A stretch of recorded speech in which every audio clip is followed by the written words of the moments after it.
are two souls, therefore, which are one. Though I must go, endure not yet. A breach, but an expansion, like gold to airy thinness beat. The Interplanetary Podcast. The exploration of space for the benefit of all humankind. Your hosts here in England, Matthew Russell and Chris Carney.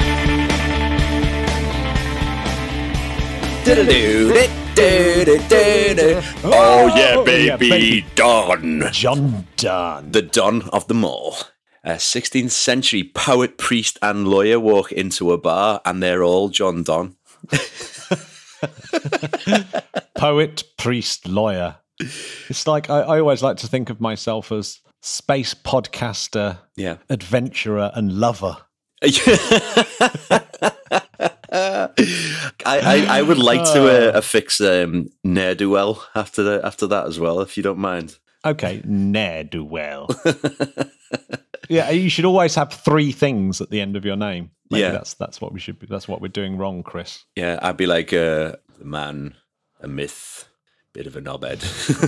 The meaning of the quote will only become clear once I interview Gillian, Fitzpatrick and Justin Donnelly from Moongallery. Oh, that's so exciting. We'll learn all about the significance of John Donne's 16th century poem. Very beautiful indeed. So it's that kind of stuff. It's like really good. I don't quite understand it. You know what I mean? So yeah, when something's where you have to kind of read it a few times to get any kind of meaning out, you know it's good. Yeah, that's it. That's the benchmark, isn't it? You don't want it to be too didactic. You don't want it to be telling you what it is. This isn't Gogglebox, Matt. This is high art. Chris, long time since I've seen you. Been up to anything exciting? I've been working really a lot. So yeah, nothing too exciting. Soon to be reunited with my dear estranged wife, which is good. She's going to be coming back next week, which I'm looking forward to. It's like it's nice being a bachelor, but you know, it's like I do have a wife.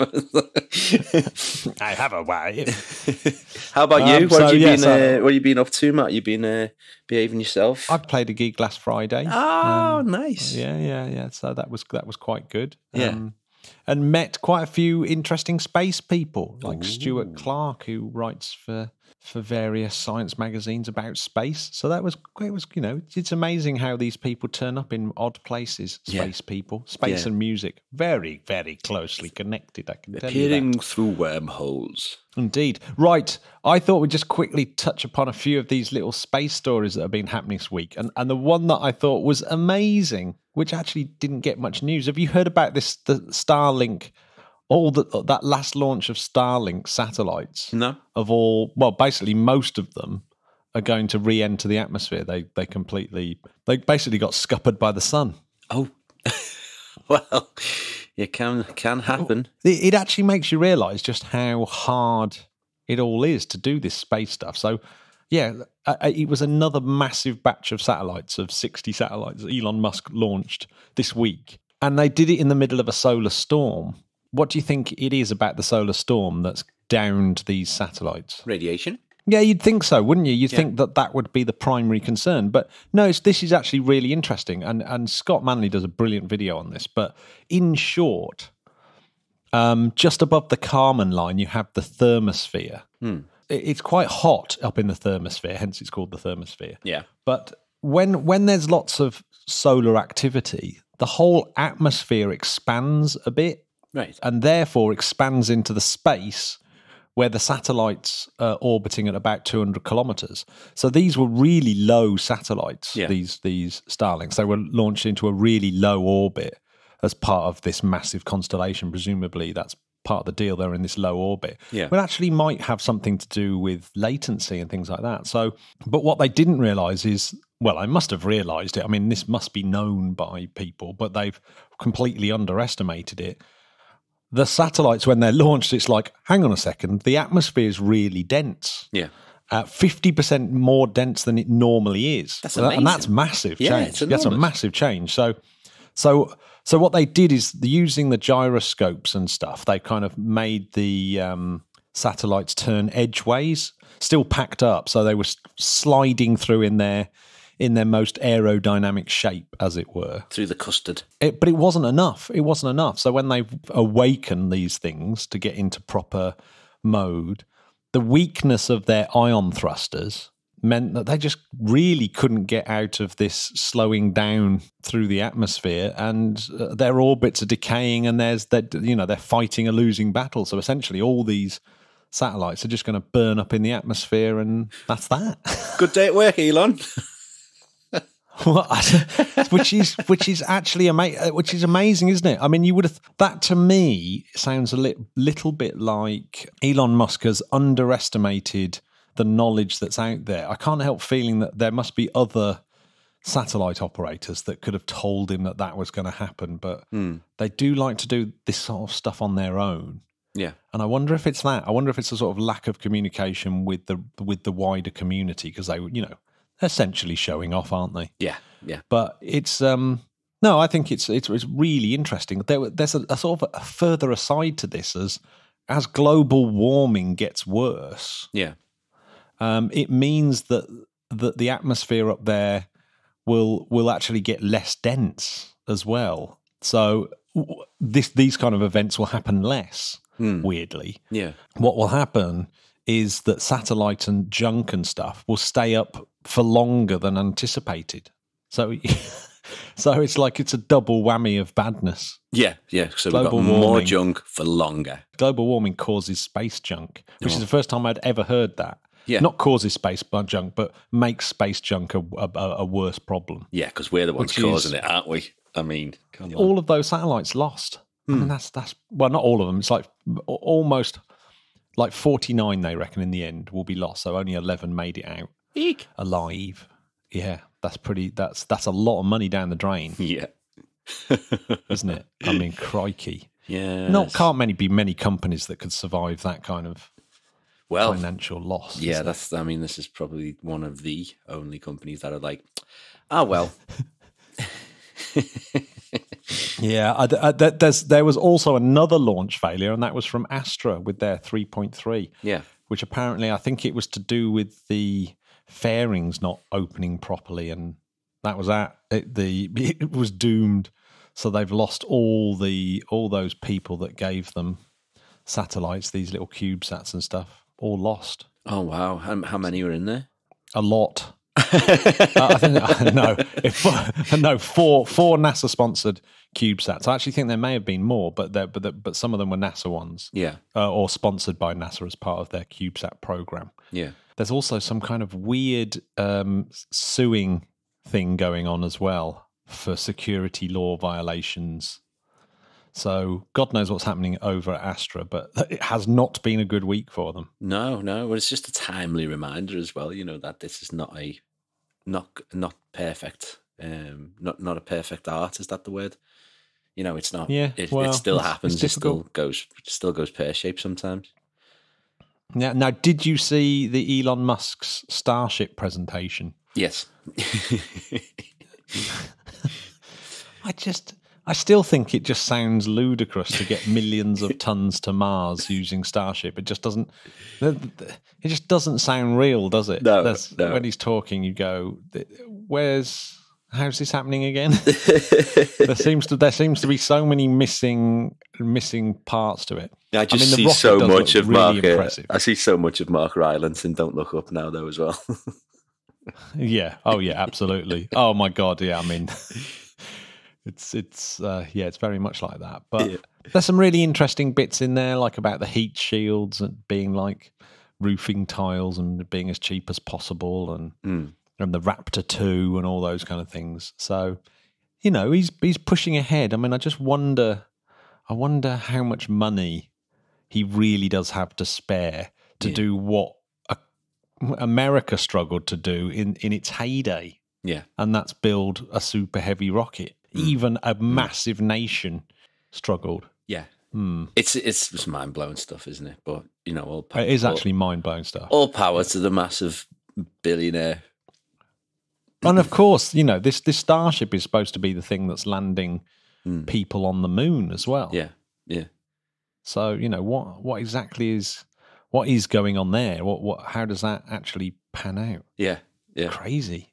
Completely. It's absolutely crazy. But it makes for some very interesting viewing, I'll say that much. Oh, yes, indeed. Well, I think we can go straight over Yeah. to my interview now, into the future with Yes. Gillian and Justin. Hey, Kute. The Interplanetary Podcast, putting the ace back into space. So I'm joined on the podcast by Gillian Fitzpatrick and Justin Donnelly. Welcome to the podcast. Hi. Hi, thanks, Matthew. Right, now you've got a piece of art going to the International Space Station. Have I got that right? Absolutely, yes. Yeah. We're part of the Moon Gallery test flight, which is an exhibition that will be sent to the International Space Station on the 19th of February. We are one of 64 artworks from an international selection of artists, and the entire gallery, all 64 artworks, will fit into an 8 by 8 centimeter grid. Right, and so who actually gets to see the art gallery? Is it just the astronauts? Do they walk past, or is it something that people can perhaps see virtually? Yeah, there will be. Well, obviously, the main audience will be the astronauts, but yes, the people can. There is a camera set up apparently at the base of the gallery, and once a week it will take a photograph of the entire gallery, because some works are more kind of kinetic than others and will move and change, and others will be more static. So there'll be a new photo, I believe, put up every week so people can check in on the work. Is yours static or is it moving? Good question. Well, we put it in we had a particular angle in mind for it, to put it in diagonally, because we're working within 1 centimeter cube. So we would have, knockdown debates about 1 millimeter, should it be 1.3 millimeters or 1.2 millimeters long if we put it diagonally. So it will move around a bit. There's a bit of wiggle room for it to change orientation, and we're expecting that to happen. We had a big debate over whether to put it in resin and to protect it and to keep the orientation.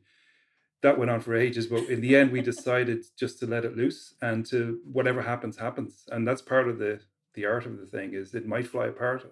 It might not survive the journey. And I think that makes it more interesting. Yeah. I mean, I had these very romantic ideas, because the object we made is actually a tiny little boat. So I had this lovely kind of romantic idea. Oh, it'll be gorgeous. It'll go up into 0G and it'll float around in the cube and it'll be great. And then we were having a meeting with the organisers of the Moon Gallery, and they said, you do realise your artwork is going to have to survive being launched into space by a rocket. So, but I mean, if a human can, it should be all right for a small little object, right? Fingers crossed. Yeah. Fingers crossed. Yeah. I mean, so before we discuss when it's going up, how did this all come about? Because one of you's a scientist, one of you's an artist. Is that right? Yes. Yeah.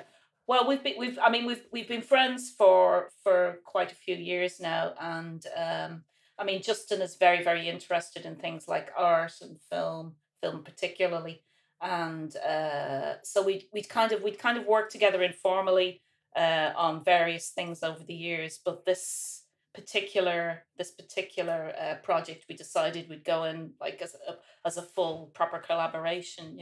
How did you find out about it? Where did it appear? It was literally just an open call. We found a friend of mine was looking at a website that was, talking about kind of art opportunities. And he said, this is really up your street. So, so we just, we had a conversation about what we'd like to do. We put together a proposal for what we'd like to make. And a couple of weeks later, we got an email back saying we've been accepted. Pretty exciting. I we were kind of, I got the email, I think it was late in the evening, and I kind of got on the phone to you immediately going, oh my God, we're going to go into space. It's quite surreal, and we still have moments where we stop and go, is this actually happening? Is this real? But yeah, so I think it is. We'll know next week if it's happening, which it is.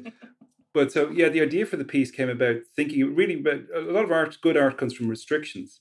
And it's hard to get more restrictive than a 1 centimeter cube. Mm-hmm. So the initial idea was about folding. So what folds up into that, and then what unfolds from that. And immediately you had the idea of a solar sail, and then gold, although they tend not to be made of gold. They're mostly mylar. But that linked back to imagery from a John Donne poem that I remember from many years ago. And the phrase in it is like a connection between two people who are separated by physical distance is like gold, and their connection enjoys not a breach but an expansion, like gold to airy thinness beat, and that's the title of the piece, like gold to airy thinness beat. So we had gold, and we had this idea of a sail or something that folded up, and it took a lot of evolution of the idea to get from that to the idea of a sail and then a ship, and then we had a prototype ship, and then we kept developing it, and we got down to something a lot more abstract than what we started with. So it's kind of a medieval cog ship, an old style ship with a billowing sail, all covered in gold leaf. Yeah, I mean it's a beautiful little object. I'm looking at it now on your little PDF that you sent through. It's a beautiful little object, and it does kind of evoke that exploration, doesn't it? There's something magical about that time and exploring the Earth, and I guess that's how I feel about exploring space. Is a similar sort of vibe from that era that kind of imagery conjures up. Is it presumably? I mean, I'm just riffing there, but is that the intention to do that? Yes, yeah. I mean, it was the idea. I suppose the idea of both you were going out very much into the unknown, but also maintaining a connection with what you have at home, which I think, when you listen to astronauts talking about particularly like spending large amounts of time on the International Space Station and things like that, they always talk about the importance of, maintaining their connection with their families and their lives on Earth. So I think it has the kind of balance of the two between going off on this, off into the unknown and exploring an adventure, but also maintaining connections as well. And the poem is also full of allusions to astronomical imagery. He uses the metaphor of compasses, and he wrote the poem as to his wife, and he was leaving England to travel to Europe, and it was the analogy, the metaphysical conceit, if you like, was that they would be the 2 points of a compass, a drafting compass, and one would orbit the other, and the one was allowed to wander by the other one at the center being steady. And so that it relates to relationships, and it relates to travel and space and orbits. And there are other phrases like sublunary lovers, implying that there could be lovers who are above the moon rather than below the moon as well. What amazing piece to be inspired by. I'm happy to say that Chris, my co-host, has read that verse out, the central verse out, as our opening quote for the show. Fantastic! Wonderful. So it nicely ties in. So he's used his thespian skills to do it some justice, I hope. But yeah, it's a beautiful line, isn't it? And beautiful verse. And what was the preparation in terms of, you've got this little object that you've made, and now presumably you have to get it over to, is it to NanoRacks? Is that the company that are doing this? Yes, they are, but it went directly to the moongallery bit, which is based in Amsterdam, and then they assembled all the 64 artworks and then brought them to NanoRacks, where they were put into the little tray that you see them in. Are the artworks from all over Europe or all over the world? They're all over the world. There's people. There's quite a few people who are based around kind of the Netherlands, kind of Europe. But then there's people in the States. There's an artist in Singapore. I think there's some people in South Africa. So it is a very it's a very international selection of artists. Have you looked at your rivals? Is there another piece of work that you go, I wish I'd come up with that idea? I think we like them all. I wouldn't pick a favorite, but Oh, come on. They're all equally good in their own way. Oh, no. They really are interesting. And the thing is, I think I read recently, and Jillian works in a gallery, she would know this better than I, but I think the average time spent in front of a piece of art in a gallery is 27 seconds. So I think it takes time. And to look at 64 pieces, it's going to take a long time. I remember going to Florence and I spent an hour just in front of a Michelangelo statue, and I could have spent the whole day there, So that's not avoiding your question. That's just saying that you need a lot of time to look at these pieces. And we're still kind of discovering other artists and their works. I suppose that's partly due to the fact that, I mean, well, somewhat due to COVID, but also due to kind of geographical locations. Like there's no one else who's based in Ireland who's working on this project, so we haven't yet, fingers crossed we will meet people soon, but we haven't met anybody in person yet. So it is kind of, we've had, meetings and online, emails, exchanges and things like that. So it's very much kind of, we're still kind of discovering the other work in the gallery, So it's because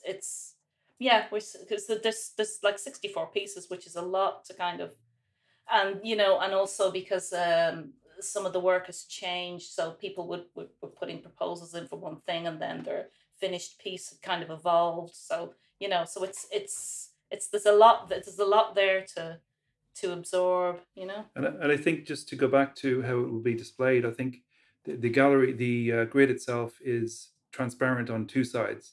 So I think a viewer on the space station will be able to look into it, but there's a camera on the other side. And I think it's every day, actually, we'll get a new view of it.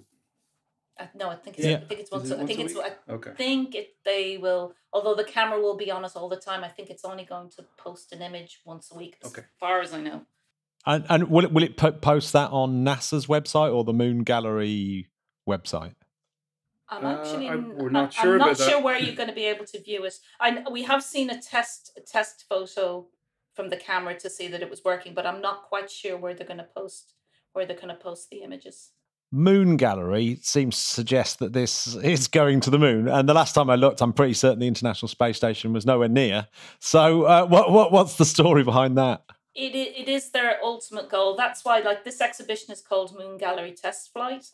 So their plan is to put a similar gallery on the moon when we go back there in the next few years. That would be their ultimate goal. And that would be the first permanent gallery on the moon. With your one, the test flight, is the actual piece of work going to come back down to Earth?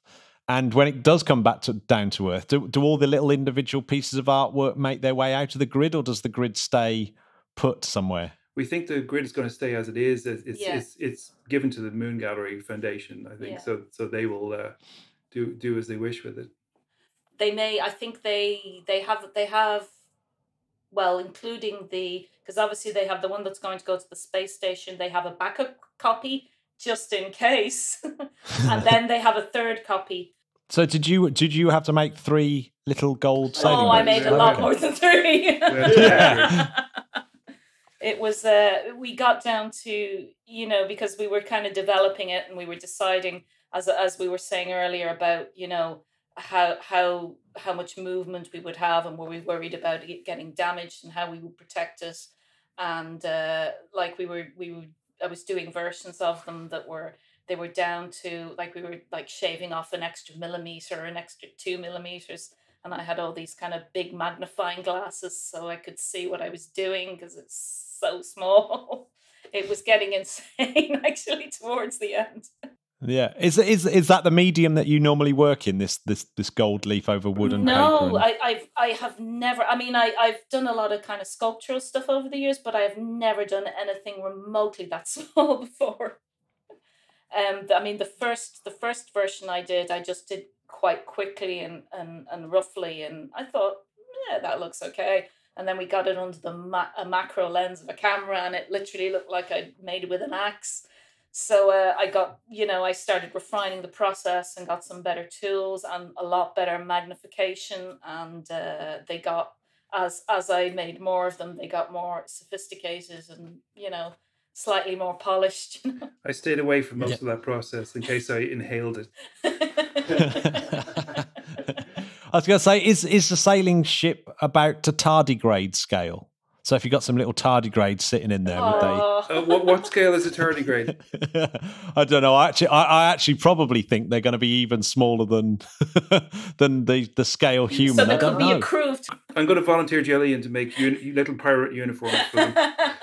What animal, like parrot, would be the tardigrade equivalent? We're getting into some sort of nonsense poems. Jillian was kept while she was in the midst of this. I guess we could say insanity doing this, working on such a small scale. You were quoting from Flann O'Brien. Flann O'Brien, yeah. The quote from if you know the piece from the Third Policeman.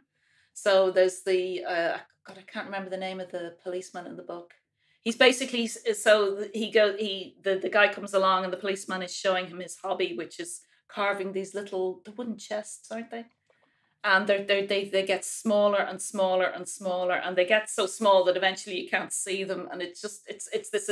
I felt like I was getting into that level of insanity where you were going down to microscopic levels and then beyond microscopic levels. What's the chances of you being able to build something for the moon gallery that actually goes to the moon? Is that a given? Is that something that happens to people on the test flight? No, it's not a given. Necessarily. No. And also some works, because obviously, obviously the ISS is designed for humans, so it's a reasonably, hospitable environment. But obviously the moon is a totally different place, and some of the works that are going to the International Space Station wouldn't be suitable for the moon. So that would be a whole new proposal, and possibly not. We haven't quite gone down that road yet, but could potentially be a completely different piece of work. Is your artwork designed to change under those conditions of radiation and things like that, or are any of the artworks designed to show that they're being bombarded by particles, protons? Nothing like that. We did talk about the microgravity environment, and could we do something that would only work in a microgravity environment? But it ended up being, I think, too delicate, and the scale, I think, was a little small. We were kind of doing some research, just pieces. Like there have been a few artworks that have gone up to the ISS that have been specifically designed for micro environments. So we were talking about that a bit, but I just think the scale, the tiny scale, kind of wouldn't have been impossible, but it would have been very difficult to work with. We had reduced it down in terms of concept and sort of almost a modernist taking it to the point where it became almost nothing, and then we had to back away. Yeah. Have you looked at what other people have done in the past when it comes to artworks that have gone into space? Because there's a pretty long tradition of it, isn't there? It's fascinating. I don't think a lot of people realize quite how much artwork has either gone into space or been made in space. We could pick out our favorites. What's your favorite? What's my favorite? Oh gosh, I like the one. Actually, one of the ones I like. It didn't quite go into space, but it's the one that it went up on one of those balloons. I have the name of this is Exobiotanica. Yes, and the other one we were looking at, which was the musical one. They made what do they call it? A musical kite. And that was a sound ship. It had some air blown instruments. I think that was it dropped from a balloon. It was basically hang on, I did make a note of that here. It was a piece that went up in 2016, and it was basically a specially designed balloon by David Hayes and Joyce Hinterdink, and it was called Sound Ship Descender 1, and basically it went up on a balloon. When it reached the edge of space, the balloon burst, and then as it started to fall, there was recordings made of the sounds that it made, and they described the instruments. It was based on a Japanese unari, whithey they describe as a unison musical kite bow. There's a lot going on there. Wow. I loved the idea of that. I loved the idea of where they described it as, this is lovely, an Aeolian spacecraft.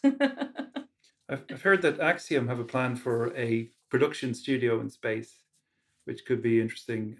I think it's a 6 meter wide sphere, and I imagine James Cameron was already booked a ticket. But I like it. There's some things in space which are accidentally art, which I like a lot. Those are some of my favorite things. There's the Apollo 16 family photograph on the moon. I think it was Charles Duke. He left it there. And it's this very unassuming square photo of a family of 4. And it's the only piece of color on the moon. And he left it there as a little square of humanity and went away. And I find that very haunting. There's also the US flag, which I've heard that it could be bleached white by the sun by now. So it's actually turned into a peace flag, if you like. It's become like one of those white Jasper Johns paintings of the American flag that has become totally bleached, which is those, I think those are interesting examples of the environment cooperating with the art, cooperating with objects to make art. A bit like Andy Goldsworthy is an artist on Earth who, obviously he's an artist on Earth, but he collaborates with nature and lets nature do some of the lifting on the art. Yeah, I mean, there was even Andy Warhol's sent some art to the moon, hasn't he? Yeah, well? that's that little. There's a tiny little ceramic tile that was probably secreted away on. I think it's Apollo 12. Oh, was it 12? Yeah, I think it's Apollo 12, and so Andy Warhol, Robert Rauschenberg, Klaus Oldenburg, and a couple of other artists. I think it was done by Forrest Myers, and they were working in conjunction with some engineers, I think. So they got this tiny little tile about the size of a postage stamp, and it's meant to be hidden on one of the legs of the lander, which would be really cool. Would be if we ended up in the company of Andy Warhol on the moon. I wish I had I wish I had the confidence of Rauschenberg. He did one line. He drew a single line, and that was his contribution. We're just about to go to the moon. What are you going to do? Well, just a line. Job done. There you go. I don't need to say anymore. Yeah, I mean, even the engineers got in on the act, didn't they? I think they were sort of etching little bits of their own artwork into various parts of the Apollo landers. One I think I remember. I might have the details wrong here. I think was it Van Allen who was something to do with Voyager 2.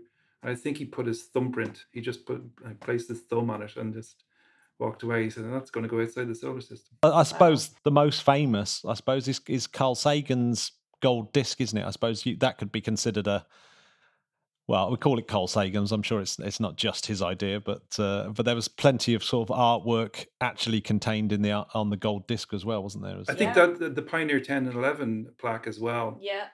That looks like a classical painting or etching, and then you've got the Voyager one is a little bit more like Art Deco.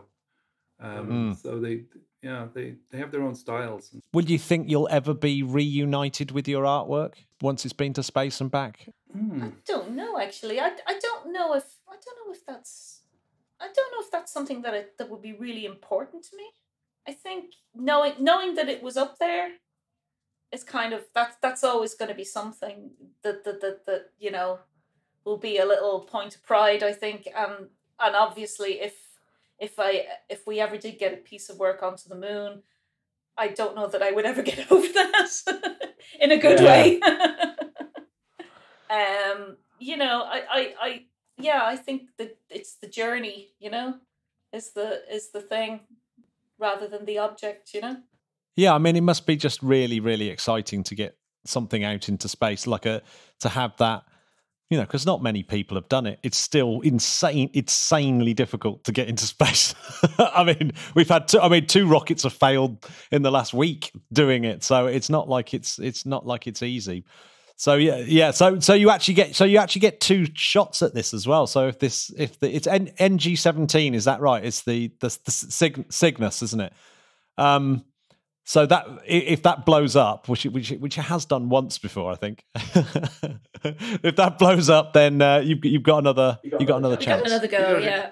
But no, hopefully that won't happen. But there was a constellation called Argo in the past, and it had about, I think, 160 visible stars in it before the IAU came along in 1930 and formalized the constellations down to 88, and they split Argo into Carina, Puppis, and what's the last one? Vela, the Vela, the Sail. So that that could be if our piece doesn't survive, that could be echo the history of that constellation. We're just bringing in every possibility into the artwork, just in case. Whatever happens, we planned it. Well, I'm going to ask you a question I ask all my guests, which is two questions I always ask, and one of them is, Do you have a space song for our space song playlist? And you're not allowed to have David Bowie because that's just. Well, I'm out. Sorry. I know it's too easy. It's too easy. Everyone has a David Bowie space song. But if you weren't allowed Bowie, what would it be? Oh Lord. You don't know what pain you've just caused. Yeah, I know. I know. For me, it'd probably be a piece of electronic music, I would say. I would probably pick something by a score by Jerry Goldsmith. I think he manages to capture the majesty of space very well. Any particular one? I think there was an alternative take for the opening credits of Alien, and actually the closing credits of Alien, that wasn't used in the film, and that's pretty spectacular. Ooh. Do you know, I don't know that one. So that's a fantastic shout. I'll have to listen to that on my car journey in a minute. I can't wait. I love Goldsmith. Brilliant. Do you have a hero that you kind of would like to go, hey, look what I'm doing? Like someone from the past. It can be someone fairly recent from the past, but someone that you'd say, hey, look at my little piece of artwork that I'm sending to space. Don't you think that's amazing? Well, I think I'd have to go back and check this, but I think I'm not sure how many greats are in here, but my great uncle or great granduncle or something like that was actually a sailmaker, and in a harbor. He worked in a harbor, and I think it would be pretty. I think it ties in with the piece, and it'd be. Oh man, that's an awesome answer. Yeah. I mean, I'm so in awe. I'm listening to various podcasts and astronauts talking about their achievements, and I'm so blown away every time I hear them talking about all the things they've done, that it's kind of humbling and an honor, I mean, just and the people who've done so much. Yeah. And you've got another suggestion? Yeah, no, it just occurred to me. The last event we went to in Dublin before the lockdown was William Shatner live. And to see him last year go into space, and the profundity of his reaction to it, and the poetry that came out of it was astonishing. So hats off to William Shatner. Yeah, absolutely. Yeah. Oh man, yeah. William Shatner's definitely my favourite Canadian.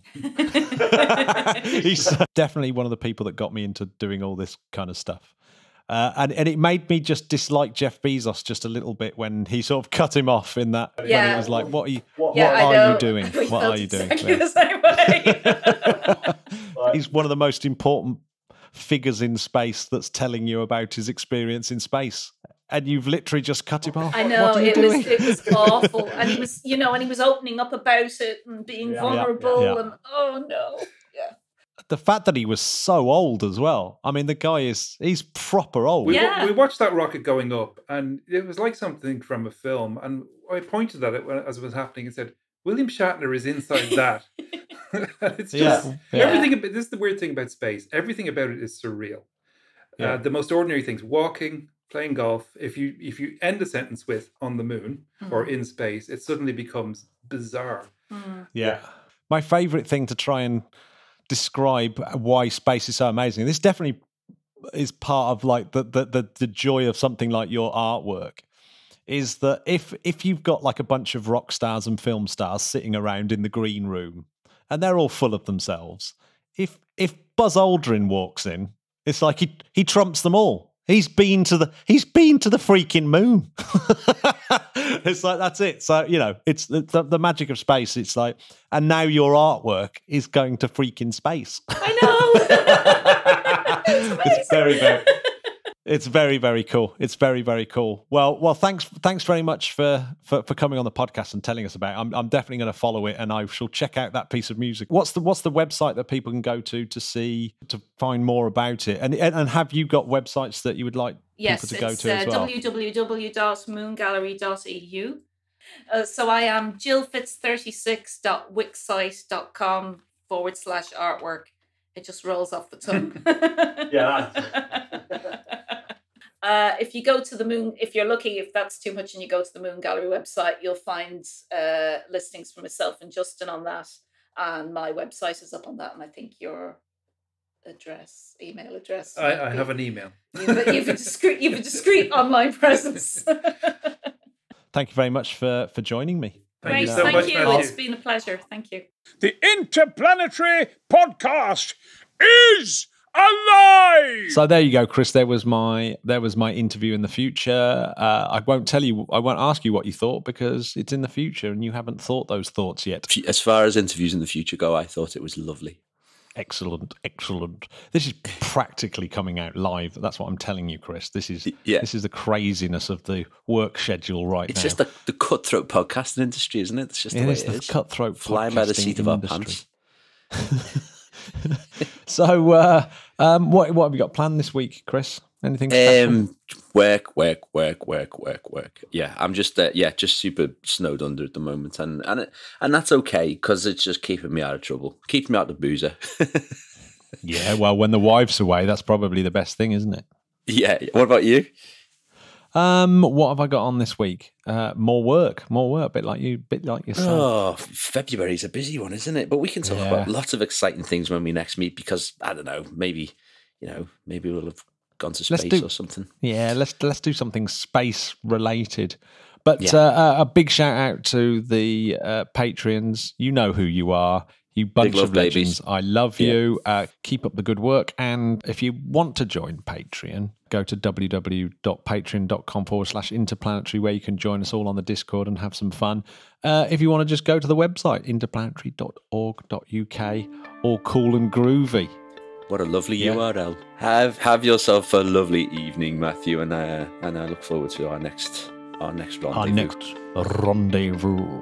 Okay. Thank you very much, Chris. Well, thank you very much for joining me. And I shall say bye-bye to the rest of this podcast. Bye-bye. Bye, podcast.